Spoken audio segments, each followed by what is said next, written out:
Hello everyone and welcome to WGBS TV Live, brought to you by SupermanHomepage.com, the #1 Superman fan site in the world.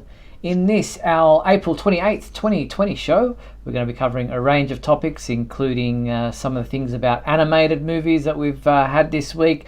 We've going to be talking about HBO Max, we're going to be talking about upcoming Supergirl episodes, online conventions, and so much more. We're also going to be turning to you to take your questions and comments on any particular Superman topic you would like to discuss. And to let you know how all that works and how you can get involved in tonight's show, let me introduce you to the Prince of Podcasts, my co-host, Mr. Michael Bailey. Hey, Mike. Hey, Steve. How's it going Going tonight? well, mate. You doing good? Good. So, anyways, we are doing WGBS Live, and that is all about Superman, and because that is all about Superman, we want to hear from the people watching us live right now on YouTube. And if we don't have a whole lot to talk about, which tonight's iffy, I'm not quite sure. Could go either way. I don't know how these conversations we're gonna go, but if we do get a chance, we do want to hear from you. So how do we do that? Well, you're gonna need Skype. Search for Superman Homepage, send us a message saying you'd like to chat, wait for us to call you, and then please remember the two things that we always tell you. Wait for us to call you because that can screw things up. If you just call us, plus it doesn't really work out that way. And if you are using an external speaker to watch WGBS Live, please lower the volume on that as we are on a delay, and that can really screw things up. Yes, and if you're watching us live via YouTube, participate in the comments there. We have already Rob, Justin, Anthony, who else do we have there? John, all these people tuning in live. We want to hear from you guys. Post your comments, ask your questions. Michael and I will react to those and keep an eye on those as the show goes on. So we'd love to hear from you. If you don't want to call up in the second half hour of our show, then throughout the show, use the YouTube comments and we will react to them as the show goes on over the next hour. And thank you to our sponsors and patrons, Douglas Meacham, John Patrick Van Pelt and Tina Murray. We appreciate your support. And if you want to support the Superman homepage, head to patreon.com/Superman homepage. Well, Mike, it's another week in the COVID-19 world that we live in. How have you guys been? Oh, it's pretty much been the same. I go to work. My wife makes masks. It's an exciting life we exist in. It's actually kind of terrifying. They did open up the state a little bit, and already I'm noticing people completely disregarding basic safety instructions. It's about a 50-50 shot of people wearing masks. And the thing that bothered me the most was last week I was leaving work. It was the Friday, so it's when everything kind of started opening back up. And one, I noticed traffic was heavier, and two, I saw people like on the street, like sitting in the benches and stuff, everyone like bunched up together, talking, laughing, and I'm like, we're all gonna die. Yes, and as John can see, I've decided to take, well, you're not supposed to take non-essential trips, but I've come to Smallville, Kansas to just kind of escape the crowds and make sure I'm isolating here in Clark's barn. He just seems to have vacated it. So yeah, you're on the set. You're not actually on the farm. I get it. It's kind of funny. Justin asks, "Did Michael watch Red Sun?" Yes, actually, I did. I watched it last night, so we'll probably be getting to that at some point. Well, let's start with that because Okay. I watched it last week, and we like to start with movie news. So, Superman Red Sun, we've both seen it now, and I know a lot of other people have seen it quite some time ago now. We were just kind of caught up in everything that's been going on and hadn't had a chance. But you enjoyed it. I enjoyed it. What did you think? I liked it better than the comic. Oh, wow. Okay. But by a considerable stretch. Mark Miller, especially with some of his writing, grates on me. It was kind of neat to see Lex Luthor being arrogant, but he wasn't that kind of smug, I'm smarter than everybody in this room arrogant that he was in the comic. He was actually had foibles. One of my favorite scenes was he does something. So we're going to keep it somewhat spoiler free. He does something and it goes horribly, horribly wrong. And Lois just who's his wife, and I thought that was handled very well too. Their relationship was actually kind of sweet, a little vulgar at times, but sweet. But she leaves and storms off, and he actually says, "I'm sorry," and you kind of hear in his voice and see on his face that he's actually sorry.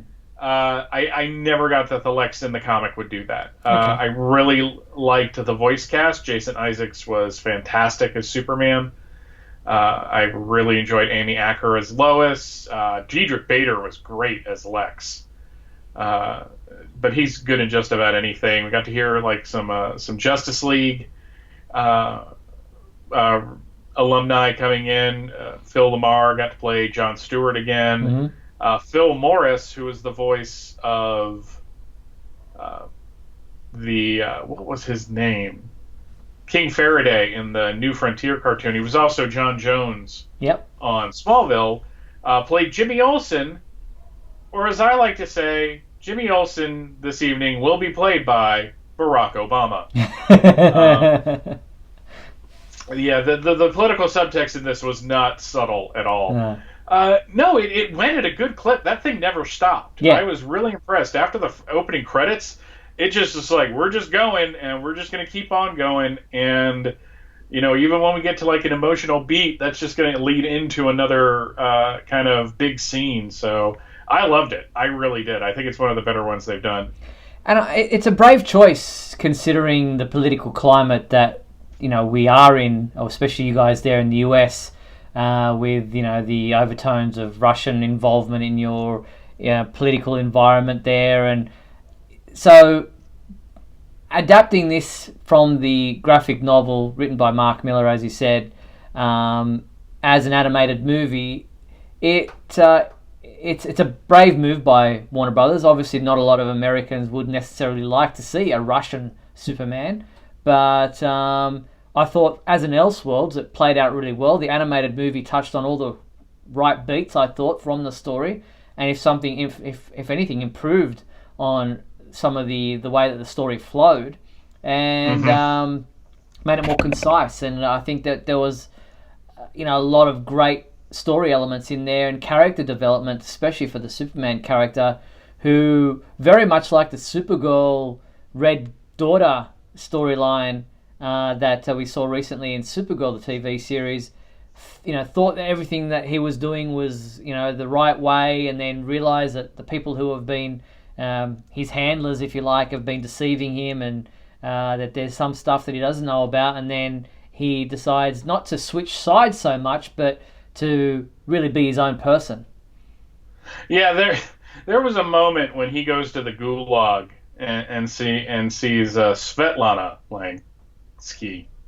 That wasn't her name. I just wanted to make the joke. Where there's this little boy that's just glaring at him, and suddenly bats fly all around him. I'm like, oh, that's not subtle at all about who that's going to be. What I liked about it is it did the one thing that I think the comic book did, which was show that basically no matter where he lands, he's probably going to end up being the hero. Now, he's a little more violent in this. He takes somebody out at one point, pretty full-on heat vision-y injustice-y. And he really steps over the line. But when he realizes that, and when it's really apparent to him that this is what he's done, then he steps back. So it's really kind of cool. Wonder Woman was great. I thought her end of it was handled very well. I liked how they did the Green Lanterns, which was out of the comic, but I can 100% see the U.S. government using them as weapons and reverse engineer. How you reverse engineer a Green Lantern ring, I'm not quite sure, but whatever. They got smart people. We've got the best people apparently. And speaking of not being subtle, having the Bizarro character yell "America first," it's just like, that's a little much even for me, and that's pretty much geared right towards me, and I'm still saying it's too much. So, but and Superior Man, yes, he didn't come off very well either. Almost felt sorry for him in some ways. I think that was one of the better parts of that scene was, they were fighting and Superman was really in it. But when he realized that something was wrong, you saw on his face that he was concerned. It's just like, he's fighting because he was attacked. He's not fighting because he likes to beat people up. And, watching what happened to, the Bizarro, for lack of a better term, I just think it was just such a great way of handling that scene. And I really think, I didn't think I was going to like it. I was just like, oh, they're going to screw this up. There's going to do something, and it's just going to really upset me. But I got to say, they've really handled Superman well, either, adapting the Death and Return series or adapting this. I've just been really impressed that they've treated the character with such reverence and did right by him, I guess is the best way to say that. Rev Michael in the comments is saying that he hated the book. Will he appreciate the movie? Yeah, because the movie because the movie has a completely different ending. The ending to the comic book, when I first read it, was, wow, that's a long way to make a really obscure deep cut that if you have read the history of Superman as a character, you know what's going on, but if you don't, it's really weird. It ends on a very different note. And because of, in fact, I thought they were going to reference Justice League right there at the end, when a certain character is walking away into the crowd towards the camera. I thought, are they gonna? I guess not. Okay, that's fine. So many Superman the movie references. Oh, yeah. In this movie. So, it's quite funny. It was good. I think this is made for people who don't like the comic, because I'm not a big fan of the comic, and I loved it. So there's that. Yeah, and it's not necessarily I see people, and I said, Americans won't necessarily like a Russian Superman, but it's not like they've turned Superman Russian. It's just an alternate version of what would happen if he landed in Russia, and I think for that sake, as an Elseworlds, it's an interesting topic to kind of look at as a alternate version. And the problem is, by saying, do we want a Russian Superman? That's vilifying an entire country for what their government is doing. I fully understand people in other countries looking in the United States right now like with a side eye, because our leadership is not good, in my opinion. I'll leave it at that. But to say, well, I'm not going to watch this because it's Russian, that's getting back to Cold War mentality, where they're all evil and they're not. They're people. Yeah, they're people just like us, and I think that's one of the things that this movie highlights is, the Russian people were under a dictatorship in the 40s and 50s. Stalin killed more of his people than Hitler killed in The Final Solution, just overall. Now, to be fair, Stalin had more time. So, and I'm not trying to make this a numbers game, but the fact of the matter is that it was a brutal dictatorship that removed all civil liberties and kind of brainwashed the people into supporting a government that really wasn't out for the people, it was out for themselves. But those people weren't bad people. They were just living where they were living. The reason why the Soviet Union fell in the late 80s and early 90s, one was that they ran out of money. They could not sustain the government that they were supporting, but Gorbachev also started letting in, with Glasnost, he started letting in little freedoms, and he let in McDonald's, and once you give people that taste, they don't want to go back to standing in line for bread and going into a store where there's hardly anything on the shelf. Wait a second. In the comments, Venkman's asking you, there's so many Superman the movie references in Superman Red Son that you could make a drinking game out of it. You really could. Thankfully, you wouldn't like need to be treated for alcohol poisoning at the end of it. Some are much better than others.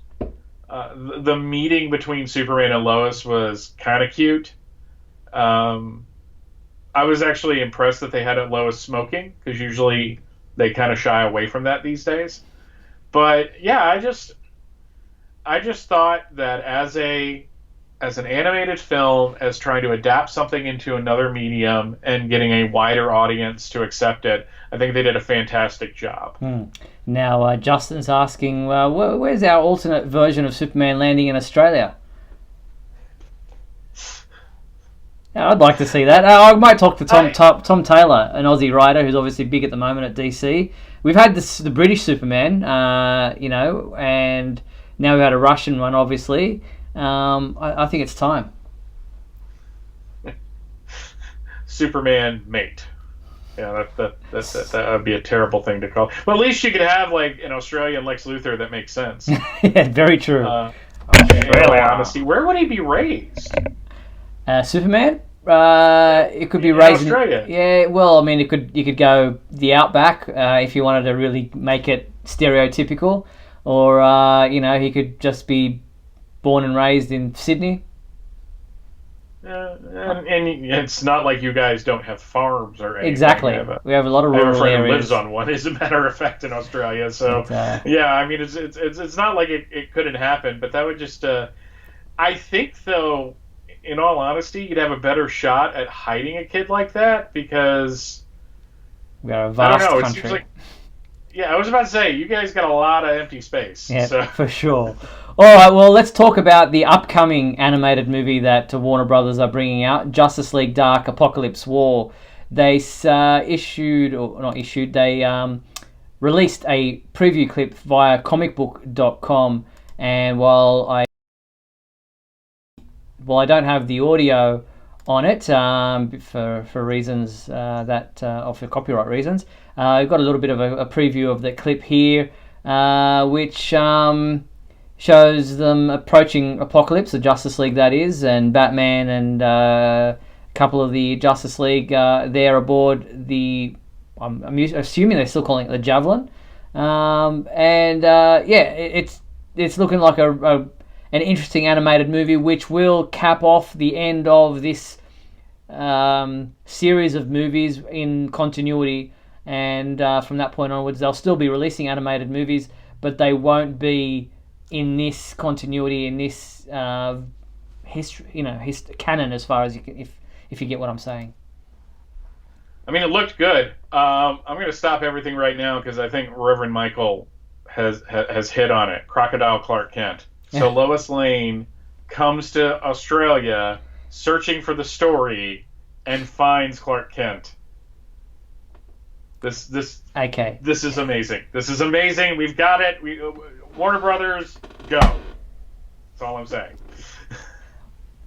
Either that or we just really offended Steve, which is entirely possible. Hey, maybe I might get a chance to be in the voice cast or something. You never know. Jimmy Olsen or something, please. Justice League Dark, Apokolips War. Your thoughts on this being the end cap of this era of animated films? We've talked about it a little bit. I think it's actually a good time because, the New 52 itself has kind of run its course. And I think that they got off to such a rocky start with this universe by putting out, comparatively to the previous films that had come out, kind of an inferior product in Justice League War, where none of these characters are likable. They're all kind of jerks, and I kind of get the feeling that was the intention. But then, when they did the Aquaman, they've done a bunch of Batman ones, because of course they have. They introduced the Teen Titans, they adapted both Hush and the Judas Contract, and within that universe, I really think they've done everything they can with it. I don't see... The only other thing I could see them doing, which I don't think the market's right for it right now, is a Forever Evil adaptation. But ending it with Apokolips War and kind of like trying to do new things, I think that's the best thing for them. Because nothing lasts forever. Yeah. Nothing should go on forever. I think one of the reasons why we love, or some of us love, the Justice League and Justice League Unlimited universe is because it's finite. They didn't go on to the point where we were sick of it. Mm-hmm. They gave us an extra season, as a matter of fact, and ended it with a bang, I thought. So I honestly think these things kind of run their course, and then they kind of sit as their own little gestalt entity that if you want to go revisit it, you can do it any time, and now you got the whole thing. But moving on to doing original projects, the thing is, it's funny that I'm looking more forward to the preview of Superman Man of Tomorrow, or whatever it's called, than I am this actual movie. I actually just want to know what they're going to be doing with it. I'm the same. I'm really looking forward to hearing more about this upcoming Superman animated film, Man of Tomorrow, what they're planning. It's going to be obviously a fresh story, not based on any comic book story, although I imagine it will pull some ideas from some of the comic book source material. But yeah, looking forward to seeing what they do with that. But Justice League Dark Apokolips War looks really interesting. It's to see that story come full circle. Or obviously the first one was Justice League War. Now with Justice League Dark Apokolips War, it'll be cool to see an end result for this version of the characters, and then really refreshing to see what they can do moving forward with upcoming animated movies, and whether they'll start a new universe of continuity with a different version of the characters. Mm-hmm. Justin asks if Darkseid is at Thanos level in demigod power match. Thanos is actually kind of a ripoff of Darkseid. He wasn't created to be that, but that's just kind of how it evolved. Mm-hmm. Jim Starlin had him in an issue of Iron Man as kind of a random villain, but then he just kept upping his power and upping his power. It was actually why when they showed Thanos at the end of the first Avengers film, I'm like, oh man, now we can't do Darkseid. Because everybody will say they're just ripping off the Marvel films. So yeah, I would definitely say that Darkseid is as powerful as Thanos. And one of my favorite parts of the DC versus Marvel miniseries from 1996 was Darkseid met Thanos and called him a pale imitation of him. So very good. So Justice League Dark Apokolips War, I believe it will be available mid-May, both digitally and then a couple of weeks later on Blu-ray, combo pack, and DVD. So you can pre-order it now through the Superman homepage website. Just head to supermanhomepage.com. All right, well, it's time for our... Actually, before we do that, still on movie news. Because we can't get together because of COVID-19 restrictions, no mass gatherings and stuff like that, conventions are out of the question. But thanks to Cool Water Productions, and a series of in-house con events, so in-house conventions, online conventions for fans to experience the stars of their favorite franchises virtually, and they're doing a Superman Good vs. Evil in-house con, where actors Sarah Douglas, Jack O'Halloran, Aaron Smolinski, and Jeff East, I hope he's sober, will be part of this online convention. It will take place via Zoom on Saturday, May 30th at midday Pacific time. There is a virtual door charge of $4.99 for a 1 hour panel, and the virtual door charge is required to join the panel, is also required in order to purchase any autographs and or group and private chats that you might want to also purchase. So I think this is a cool idea. Yeah, it's really interesting to see people adapt to bad situations. Mm-hmm. And it's like the convention, I mean, some of these stars rely on these conventions for some of their income. So canceling them, and it's the same with artists, the same with writers, the same with everybody. People go to conventions to make money. I mean, there's nothing wrong with it, but having it like this, it's almost like you're getting a little more intimate look at it, because if you purchase like a private chat, then you've got that person's attention for a certain amount of time. I hope everyone's internet connection is good. John's asking, what is Zoom? Well, he's probably the only person on the planet at the moment who doesn't know what Zoom is, unfortunately. John, it's a free app. You download it from zoom.us, or you can just log in through your web browser. Pretty much, it's like Skype, like FaceTime. It's a video chatting, it's a conferencing app, if you like, video conferencing app. Used to be mainly used for businesses to be able to conference, with each other from different offices or from their home or what have you. It has different features, but it's pretty much, a video conferencing app, but you have different controls whereby the people who are running the Zoom conference can decide who's muted, who's not, who's, put up different things. So I saw a really cool reunion with the cast of Goonies yesterday.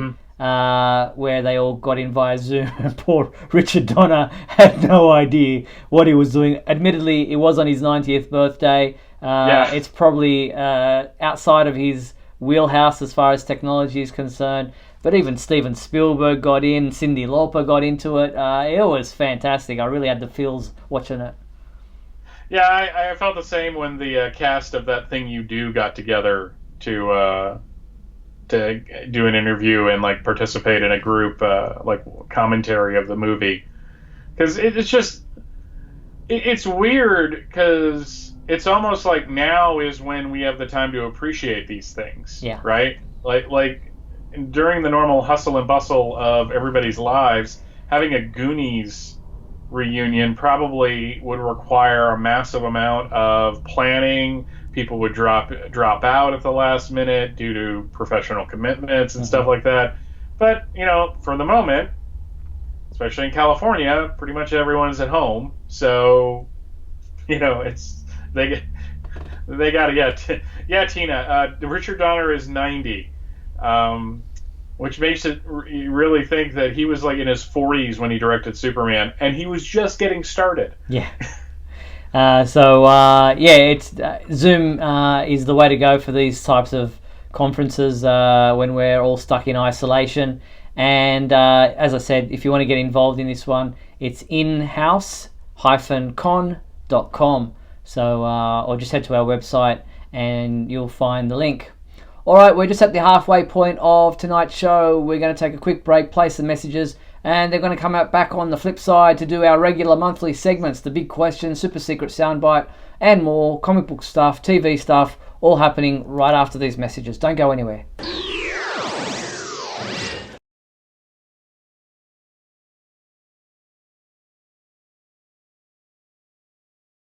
We'll be back in a moment with the exciting climax of today's episode. So stand by.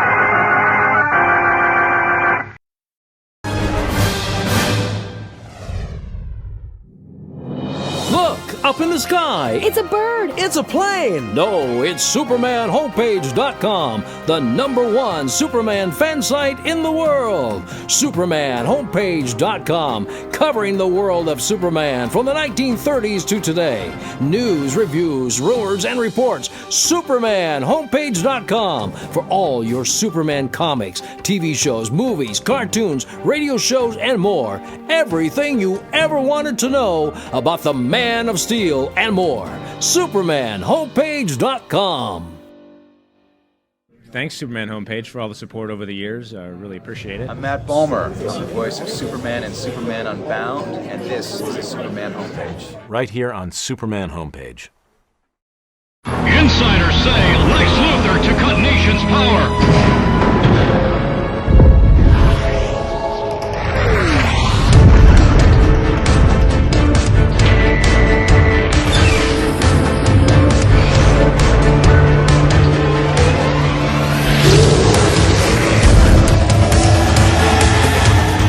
Superman overpowers Lex Luthor. Alienware powers the nation. Alienware. Embrace the power.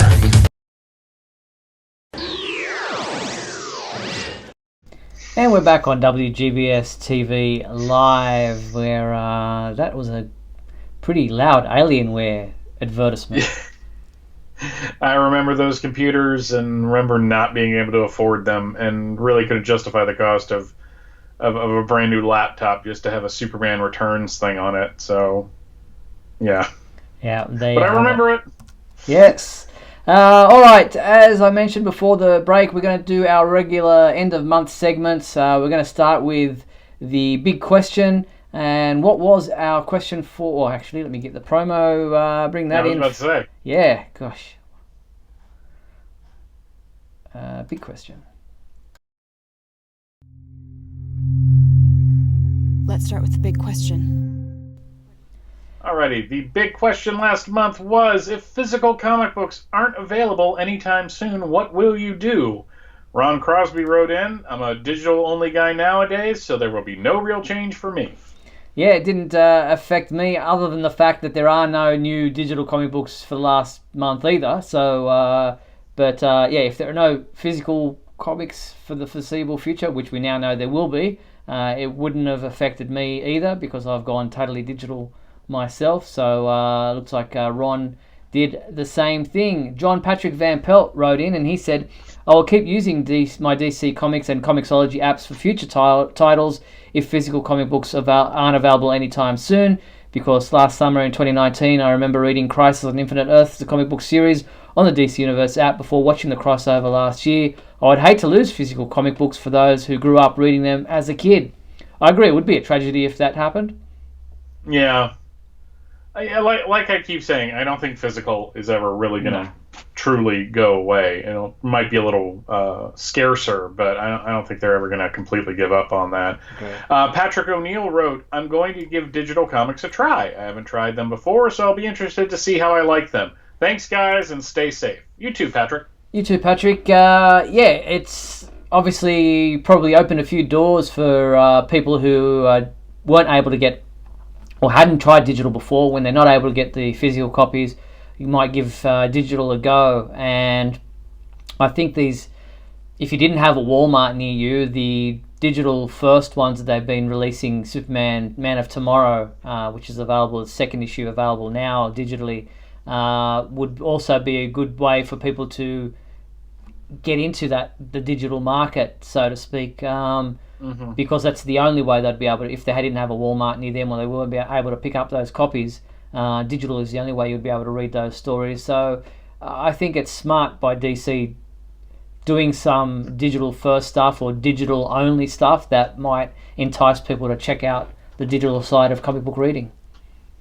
Yeah, and just getting those stories into more hands, so to speak. It's not like you're physically holding the book, but I just think it's a good idea. I like the Marvel. I mean, not the Marvel. I like the Walmart experiment. Mm-hmm. I think it's really kind of cool. Just like a week or so back, I went in. There's the latest issue of Superman. A couple others that I'm picking up. They have specials. There's like a War one out right now, which is kind of cool. Mm-hmm. So it kind of introduces people to the kind of the wider DC universe through some easily digestible stories, and kind of it's literally getting people in the shallow end. However, like you said, not everybody has a Walmart. They're not available in other countries, et cetera, et cetera. So having these digital only and these digital firsts kind of, I think it just puts more eyes on the material, and you're just going to get more sales. I think DC has been very aggressive in their promotion of this. Mm-hmm. I think it's great that they're not just doing Superman and Batman, but they're doing Wonder Woman and Flash and Aquaman and all the other characters. It may ease some people who have been hesitant to jump into digital. Maybe it'll let them kind of ease into it and maybe get a little more used to it. I just think it's a win-win all around. Yeah, I think it's a great idea. And looking back, Justin in the comments says that he loves the smell of comic books, and different eras have had different types of smell. I think it's the dust collecting over different eras, but the different types of paper. And I'm the same with novels. Like I really, and it's funny to say that, but there is this particular smell which is kind of a part of the physical reading experience. Not that people I recommend necessarily sniffing your comics, but it just adds to the whole physical element of reading a book. Yeah, there's. He says different eras smell differently. Marvel books from the late 80s, like 1989, 1990, have this chemically smell about them. I don't know what it is. I don't know if it's the ink they were using, but those books kind of smell terrible. But then you get back into the books from the 60s and 70s, which just kind of smell like mildew, depending on how they were. It's weird. It's like one of those things that, like when I walked into my first comic shop, I remember walking in and there was that smell. It was the smell of old comics, and it just permeated the place. And now I think about it, I was like, good thing I didn't have allergies back then, because I probably would have been a wreck after leaving that store. Yeah, it's funny, and people are probably listening to us and watching us going, what the hell are these guys talking about? But unless you've been into a second-hand bookshop or a comic book store, you probably don't get it. But yeah, trust me, it is part of the reading experience. Yeah, it's part of the atmosphere. It's why, because shops, like newer shops nowadays, tend to be a little cleaner and a little more professionally run, which is good. It's what we need. Have more air. But yeah, we have a circulating air system in it. It's really amazing. But, it's just, I'm not saying, man, the only good comic shops are the ones that smell like dead trees. But at the same time, on a purely nostalgic level, that was what I did. Those were the shops I looked for, and it's funny that that's over, and I'm kind of over it. And again, I don't know if I want to walk into one right now, without having popped a Benadryl before. Well, of course, if I take a Benadryl, I'll probably just pass out in the middle of the floor and take a nap. Non-drowsy, you liars. But no, I think that I'm not one of these people that's like, digital is the future and this is going to be how people are going to read comics. And I think that's just as short-sighted as saying digital will never take off. There is going to be a middle ground, and we're going to see where that shakes out, hopefully after the second wave of this thing hits. And hopefully it doesn't hit the southern United States like a baseball bat, which I'm kind of worried that's what's going to happen. Yeah, but thankfully people in the comments who are watching us live via YouTube are on the same path as us. They're obviously comic book readers and book readers and know exactly what we're talking about when we're talking about the smell of books, so we don't sound too crazy. All right, let's push on to the new question for this next month. What Superman-related activities have you been doing to keep occupied during isolation due to COVID-19 pandemic? I'm not saying don't answer now, but I am seeing a lot of people watching the films and the TV shows and all that to keep themselves occupied. Yeah. So I think that's going to be a popular answer. Yeah, well, reading, binge watching, making masks, doing puzzles, whether they jigsaw or what have you. Let us know. Get involved in the big question segment of our show. Head to the Superman homepage website. Under the contact menu, you'll find the big question feedback form. We'd love to hear how you've been, your Superman-related activities during COVID-19, when you're staying home, trying to keep yourself occupied, filling in some spare time. So get involved in the big question segment of our show. All right, let's push on to... Well, first, actually, let me ask you. I know your wife's been making masks and you're working, but is there anything in particular Superman-related that you've picked up during this period due to the coronavirus that you maybe haven't done before or haven't tried before? Not really. It's just where my interests are right now. I mean, my wife has made me a bunch of Superman masks, obviously. And we have collected so much material over the years because she just buys a yard of it here and there saying I'll do something with this later, and now we are. But I really haven't. It's kind of funny. I don't buy a whole lot of stuff anymore to begin with. But like I said, the last new Superman book I bought was the Walmart book a couple weeks ago that I actually put in another room to let it sit for about 4 or 5 days. So that whatever, because I don't want to spray it with Lysol, because that's just bad.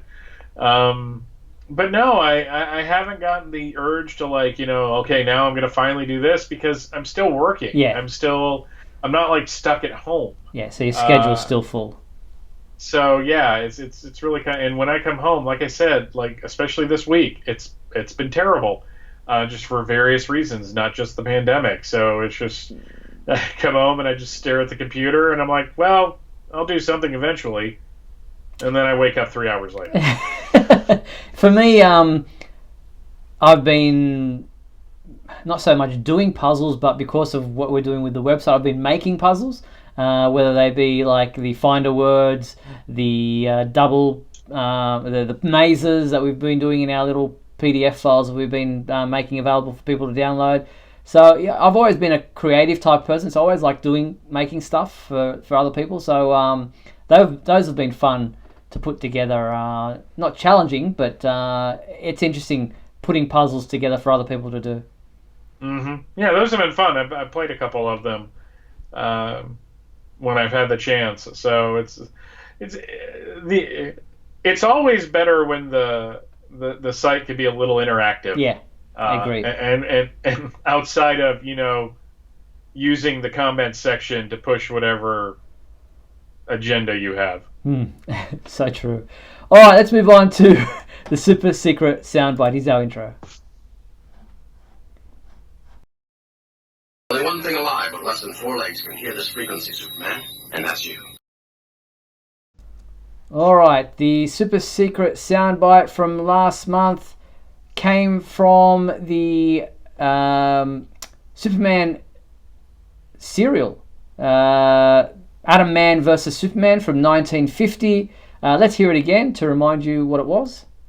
The mighty man of steel has met his master. Meek as a lamb. So that was the Atom Man, Lex Luthor, saying the mighty man of steel has met his match, Meek as a kitten. Sadly, nobody guessed where it came from. I guess 1950 is a long time ago. It is actually 70 years ago. But surely, as Superman fans, would have expected somebody to try to maybe guess for that. It's a pretty hard one, I guess. I know, but I guess Mike Zumo wasn't paying attention because that's right up his alley with his show. So yeah, well, I guess every once in a while no one's gonna guess, and so that's fine. Fair enough. Well, let's play the new sound from the super secret soundbite to see where in the world of Superman this new sound comes from. To see if you can figure it out. You are nothing. I am the Father now. There you have it. You are nothing. I am the Father now. Do you know where in the world of Superman that soundbite came from? If you do, head to the Superman homepage website. Under the contact menu, you'll find the super secret soundbite entry form. Fill in the form, send it in, and we'll read out the names of every person who guesses it in the next edition of these segments, which will be done at the end of May. So don't put your answers in the comments on YouTube. Send it over to us using the super secret soundbite entry form. As I said, we'll read out the names of anybody who guesses it right when we come back at the end of May for these segments. I look forward to this. I just look forward to being here at the end of May, in general. So there's that. True. Yes, it's never guaranteed in this era that we live in. But let's move on to the television side of things, and we do have a new episode of Supergirl coming next week, May 3rd, Sunday, May 3rd, on the CW. Deus Lex Machina. We have some photos that the CW released for this episode, which we can see there. John Cryer as Lex Luthor, the return of his mother. We have, I think that's his mother.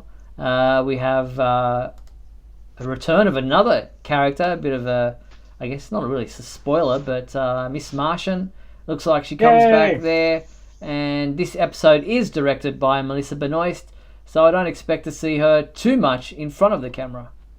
Probably not. I'm looking forward to just to a new episode. It's funny how the break and everything kind of shutting down kind of killed my enthusiasm for most of the other shows. Because we were watching Flash and we were watching Batwoman, and I know new episodes are out, but I'm just like, I'll get to them eventually. So, and we're about to cut the cord with cable anyways. So yeah, or satellite, I guess I should say. Shooting the satellite out of the sky, is that how you do it? So I'm going to be I'm not going to be watching it the night they air anymore. It's going to be the next day on the CW app. Okay. So that's going to be interesting. So don't start bugging me for your review is what you're telling me. Yeah, I won't be able to do it the night it happens anymore, unfortunately. If anybody else wants to step up and start writing them the night they come out, I mean, it's fine. But I won't be able to come a couple weeks from now. So, yeah. Okay, well, that's the next episode of Supergirl, which, as I said, airs on Sunday, May 3rd. So not long to go now, a couple of days until a next new episode of Supergirl.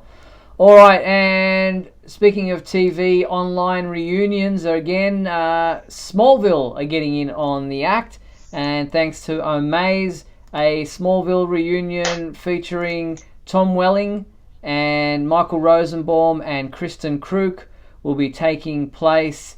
Now, entry is free into the sweepstakes, but you can purchase multiple entries if you make a donation towards the Ronald McDonald House, which provides free housing, meals and support for families from around the world when their kids are getting life-saving treatment at a Ronald McDonald House local children's hospital. So it's all going to a good cause. And let's hang out, Tom says, virtually that is. And then you could also join him and Michael Rosenbaum and Kristen Kruk. Omaze.com is how you get involved. You can talk about behind-the-scenes stuff. You can talk about how they felt when they first met each other, why the show went on for so long and was so successful. Any questions you want to ask, you'll be able to do that in this virtual online reunion. I may just enter. The chances of winning are small, but hey, you never know. That might be kind of a fun time for everybody. Yeah, I think it's a great idea. So that's pretty cool, and it's going towards a good cause if you do make extra purchases for extra sweepstakes entries. Yeah, I just hope they do have like the cornfield background. I think that'll sell the experience. Though we had a meeting at work today where we were using Microsoft Teams, which is kind of similar to Zoom, and somebody came on the screen and it was like they materialized, and I'm still not quite over it. It was a little horrifying, in all honesty. If we're using a virtual background, if you're not right up in front and center, or you turn your head or something and it doesn't recognize that there's a face there, then you just suddenly disappear into the background. So it can be weird. So yeah, another online virtual reunion meeting there using the Smallville cast. So get involved, omaze.com. Alright, now Warner Brothers, Warner Media that is, have announced this week that the highly anticipated streaming platform known as HBO Max will officially launch next month, May 27th, and they are publicizing it with a big billboard, and he's not front and center like Batman is, but Henry Cavill's Superman is tucked away back there over the right hand shoulder of Batman. Did we really expect anything else? I mean, I'm surprised they actually used Henry Cavill's Superman and didn't put Christopher Reeve's Superman in there.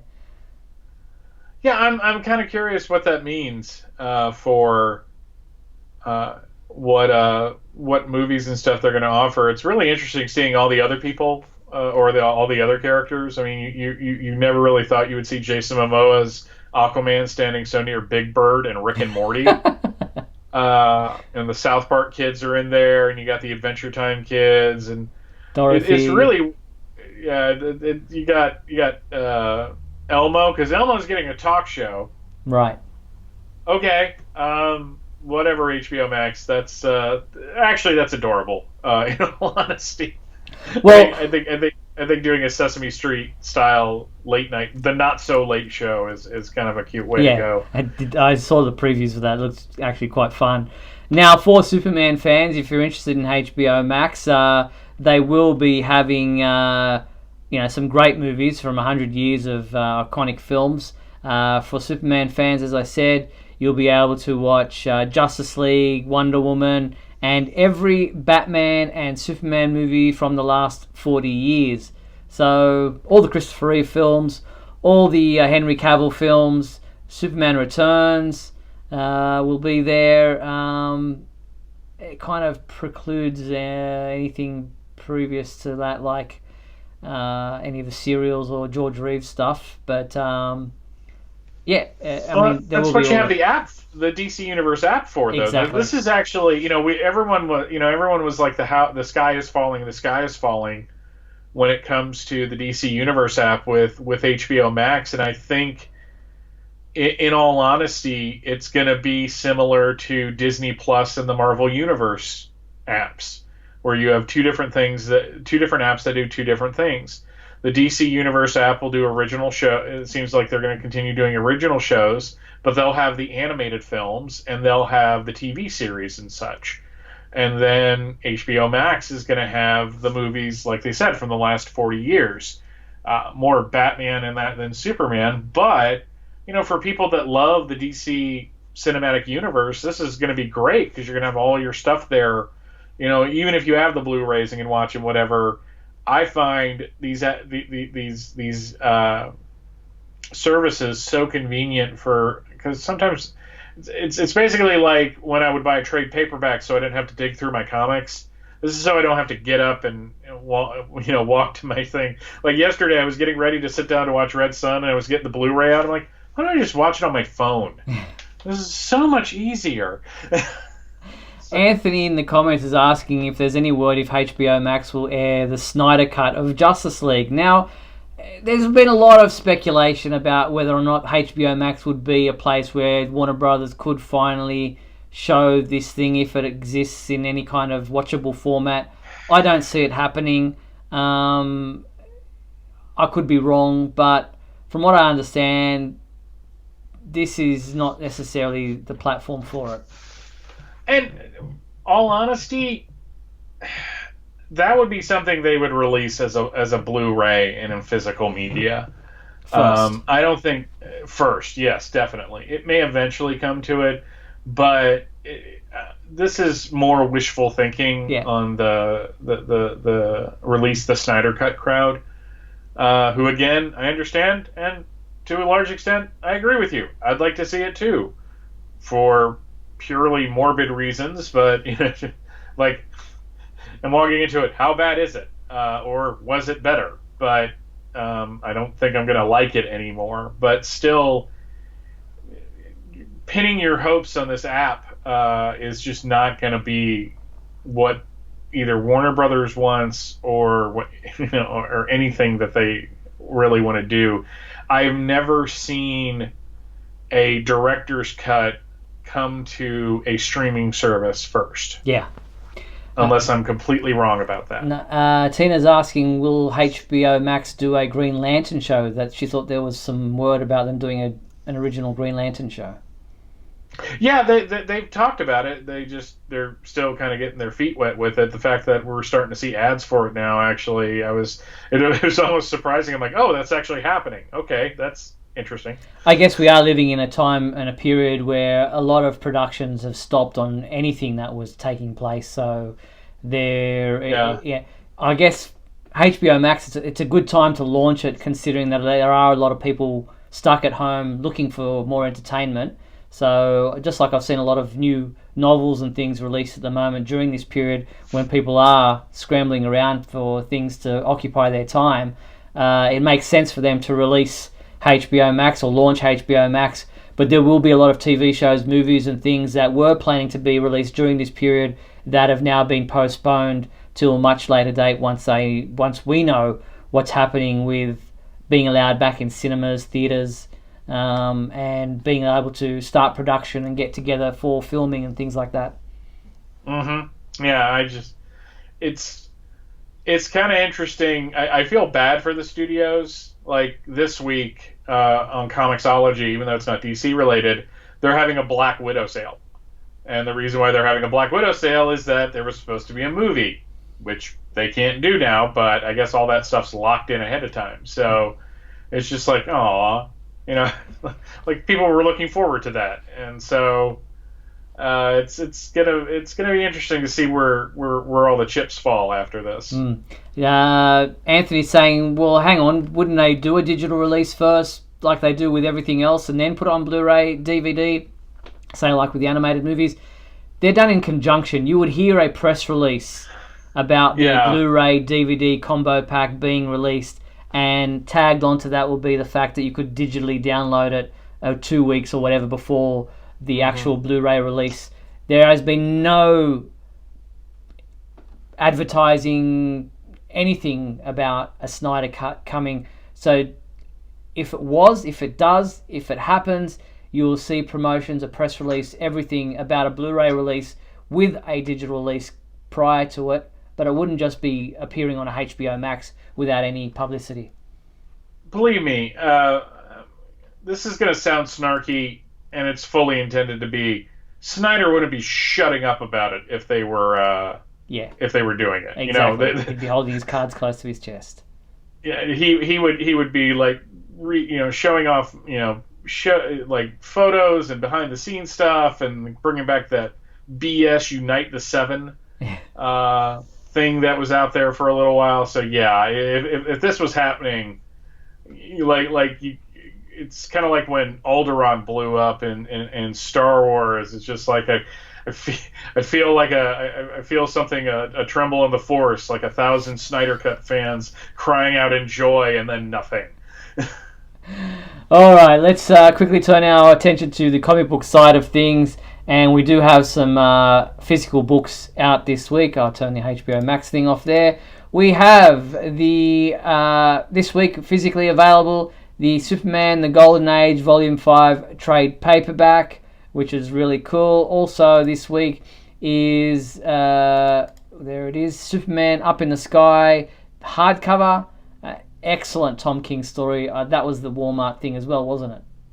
Yes, that was. We get that cover of Superman flexing. Yeah. He's got to work on his form, but I think he'll place. I really do. Yeah. And then on the digital side of things, as I mentioned, they continue to expand the DC Digital First program. This is already available, issue 2, if you like, of Superman Man of Tomorrow, the Digital First download. And then later in the week, DC Superhero Girls Infinite Frenemies issue 2 is also available on digital first download. So that's what is available in comic book form this week, and you can head to our website for some preview pages. And that pretty much brings us to the end of tonight's show. Before we sign off, I'd like to thank everyone for watching tonight's episode of WGBS TV Live. I want to thank everyone in the YouTube channel there watching us live for your participation with the comments.